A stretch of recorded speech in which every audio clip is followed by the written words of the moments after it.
안녕하세요, 청년부 여러분. 장한별 목사입니다. 예수님께 아브라함의 후손이 아니라 마귀의 후손이라는 평가를 들은 사람들은 항의합니다. 혹시 유대인이 아니고 사마리아 사람이거나 귀신이 들렸냐고. 예수님께서는 대답하십니다. 나는 내 아버지를 공경할 뿐인데 너희는 무시하고, 나는 내 영광을 구하지 않지만 구하고 판단하는 분이 계신다고. 내 말을 지키는 사람은 정말 영원히 죽음을 보지 않게 된다고. 이 말을 들은 사람들은 반응합니다. 네가 귀신 들린 게 분명한 것 같다고.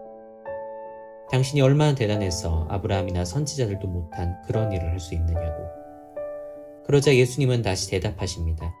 너희가 하나님이라 칭하는 내 아버지께서 내게 영광을 돌리시고, 나는 내 아버지가 누구인지 알고 있다고.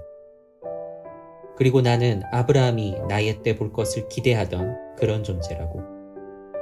이 말을 들었던 사람들은 격분하여 예수님을 돌로 치려 했으나 예수님께서 조용히 성전을 나가시면서 사건은 마무리됩니다.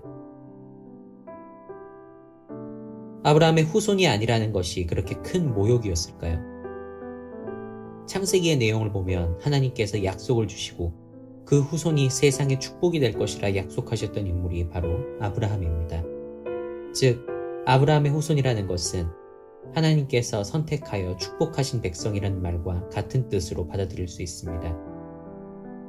분명히 아브라함 이전에 노아도 있었고 더 거슬러 올라가면 아담과 같은 인물도 있었지만 유대인들은 자신이 아브라함의 후손이라고 소개합니다. 왜냐하면 다른 선조들보다 더 구체적으로 하나님께서 그 계보의 후손들에게 축복을 약속하신 인물이 바로 아브라함이기 때문입니다. 그렇기 때문에 당시 유대인들은 예수님께서 마귀의 후손이라고 했던 말에 격하게 분노했던 것입니다. 하나님의 축복과 전혀 상관없다 못해 아예 하나님의 저주를 받을 어둠의 백성으로 취급당했다는 사실에 분노했습니다. 하지만 예수님은 꿋꿋이 말씀하십니다. 유대인들이 진정으로 하나님의 뜻을 고민하고 아는 하나님의 백성이라면 하나님이 보내신 자, 아들 하나님인 자신을 몰라본다는 것이 말이 안 된다고. 몰라보는 정도가 아니라 비난하고 어떻게든 죽이려고 하는 것을 보았을 때 본인들이 정말 하나님의 백성이 맞는지 고민해봐야 한다고. 오늘 본문에서는 결정적인 말씀을 하고 계십니다. 55절의 말씀입니다. 너희는 그를 알지 못하되 나는 아노니 만일 내가 알지 못한다 하면 나도 너희같이 거짓말쟁이가 되리라. 나는 그를 알고 또 그의 말씀을 지키는도다. 유대인들이 과연 하나님을 알지 못했을까요? 구약에서 하나님이 행하시는 모든 일에는 분명히 유대인이 중심에 있었습니다.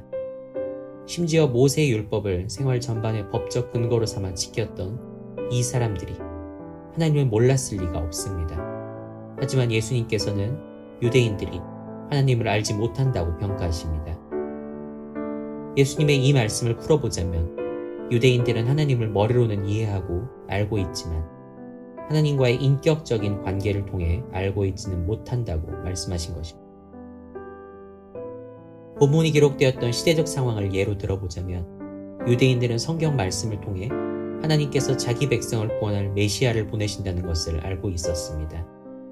하지만 하나님과의 인격적인 관계에서 이루어지는 소통이 없었기 때문에 그 메시아께서 이미 그들과 그 자리에 함께하고 계신다는 것을 알지 못했습니다. 그렇기 때문에 예수님은 당당히 말씀하십니다. 너희는 하나님을 알지 못한다고. 지식은 반드시 필요합니다. 다방면의 깊은 지식을 갖기 위해 노력하는 것은 가치 있는 일입니다.